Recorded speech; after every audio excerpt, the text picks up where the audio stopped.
சிவப்பு துணியும் தேங்காயும் இணையும் பொழுது உங்களுக்கு என்ன நன்மைகள் கிடைக்கும்? நல்ல ஒரு இணைவு.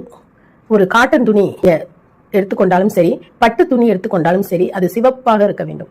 அந்த சிவந்த துணியில் ஒரு முழு தேங்காய், மட்ட தேங்காய் அல்லது உரித்த தேங்காய் எதுவாக இருந்தாலும் வாங்கி வைத்து அமிர்த யோகம் என்றொரு டைம் வரும்.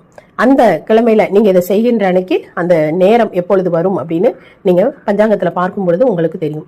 அந்த அமிர்த யோகத்தில் இந்த சிவப்பு துணியில் அந்த தேங்காயை முடிச்சிட்டு, அதாவது அடிபாகம் அடியில் வரவும், குடும்பி மேலே வர வேண்டும். அந்த மாதிரி நிற்கின்ற மாதிரியே அந்த தேங்காயை கட்டி உங்கள் வீட்டு நிலைவாயிற்படியில் இதை கட்டி கொள்ளலாம். முழுவதுமாக தேங்காயை மறைத்து கட்டிவிட வேண்டும். தேங்காயை மறைத்து மேல நீங்க ஒரு முடிச்சு போட்டு அதை தொங்க விட்டுறலாம்.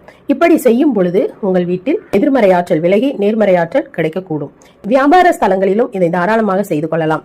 எந்த நிலைவாயிற்படி என்றெல்லாம் கிடையாது. உங்களுடைய நிலைவாயிற்படியில் ஒரு மஞ்சள் குங்குமம் இட்டு கட்டிக்கொள்ள வேண்டும். இப்படி கட்டும் பொழுது நிறைய அதிர்ஷ்டங்கள்